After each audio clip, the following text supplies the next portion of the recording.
Karine Clairaut, bonjour. Bonjour. Merci vraiment d'avoir accepté cette invitation des Malouins dans la course. Nous sommes en direct depuis Saint-Pierre. Saint-Pierre et à côté sa petite sœur Miquelon. Absolument. Voilà, donc nous sommes. Inverse d'ailleurs, hein, on vous dira que Miquelon c'est la grande île et Saint-Pierre c'est la petite. Nous sommes chez nos cousins. Direct. Alors, ils sont pas québécois, vous êtes bien français, vous êtes bien perdus quelque part au milieu du golfe du Saint-Laurent. Comment allez-vous, Karine? Mais ça va bien, une belle journée ensoleillée, un ciel qui est magnifique, qui est totalement absent de pollution en plus, donc un vrai beau bleu. Et les températures sont fraîches, encore très fraîches. Ce matin, on était aux alentours de 4-5 degrés, donc voilà, ça demande encore quelques degrés pour retrouver un peu de verdure et de petites fleurs. Karine, si vous le permettez, on va resituer rapidement Saint-Pierre et Miquelon, un archipel au milieu du golfe du Saint-Laurent, une terre française. Absolument, et un peu comme le village gaulois à l'époque d'Astérix en fait. Saint-Pierre-et-Miquelon, c'est vraiment la terre française en Amérique du Nord. Quand vous dites aux gens qu'ils ont un accent un peu québécois, ça les vexe parce que ça n'est pas du tout le cas. Même si voilà, on a sans doute un accent parce que tout le monde en a. Mais en tout cas pas québécois. On est très franchouillard, moi je le dis, mais au bon sens du terme. On revendique une culture française dans un environnement bien entendu qui est nord-américain, mais on a une façon de vivre à la française. On dîne tard le soir, même si ici ce sont pas non plus les mots que l'on utilise parce qu'on déjeune pour le petit déjeuner, on dîne pour le déjeuner et on soupe en fait pour le dîner. Mais voilà, c'est une adaptation, mais on reste très très français dans nos habitudes, dans nos lectures, y compris d'ailleurs dans le visionnage des chaînes télé. Parce que depuis qu'on a le câble numérique, et ben, du coup, ça nous a complètement réorienté en fait vers la métropole et vers l'Europe. Karine, vous avez été maire de Saint-Pierre de 2001 jusqu'à ces dernières élections. Vous avez également été sénateur. Vous préférez qu'on dise sénateur ou sénatrice? Oh, écoutez, on disait toujours sénateur tout simplement parce qu'il y avait maire derrière et que sénatrice-maire c'était pas très joli, donc on disait sénateur-maire. Et bon, le fait que je suis toujours maire de Saint-Pierre encore aujourd'hui, même s'il y a eu ces élections il y a un mois maintenant, parce que coronavirus faisant, voilà, la nouvelle assemblée ne s'est pas mise en place. On ne sait absolument pas quand elle se mettra en place. Donc, en attendant, je tiens les rênes de la mairie comme je l'ai fait depuis 20 ans. Donc, doublement merci de nous donner de votre temps.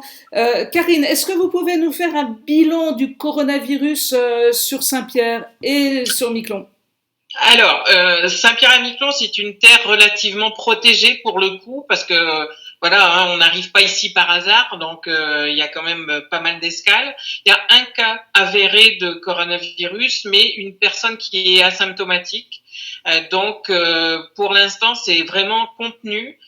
Tous les gens qui arrivent sur l'archipel font obligatoirement ce qu'on appelle une quatorzaine stricte et donc qui est surveillé par l'agence territoriale de santé, par la gendarmerie, enfin les services sont vraiment très actifs pour s'assurer que les gens restent bien chez eux pendant ces 14 jours.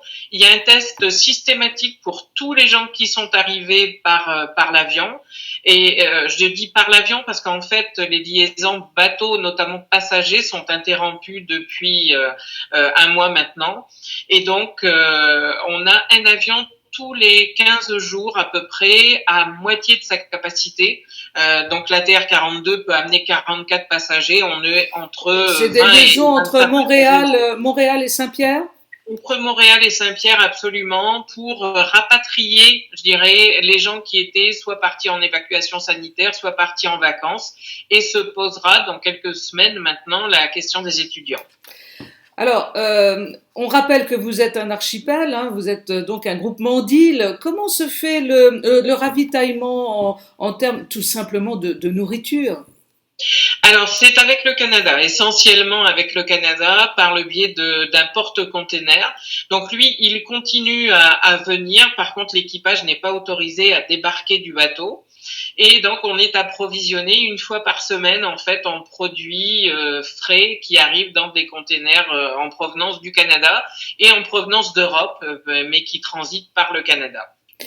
Karine, vous êtes mère, encore en activité, vous avez été sénatrice et vous êtes une passionnée de la préservation du patrimoine maritime et littoral.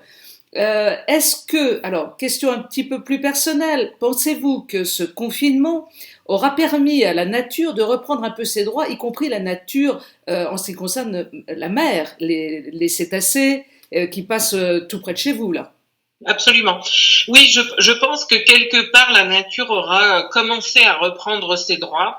J'espère simplement que la leçon portera et qu'à la fin de ce confinement, ou que ce soit d'ailleurs, hein, on aura évolué dans nos mentalités pour préserver cette mère nature qu'on a quand même beaucoup malmenée ces dernières années.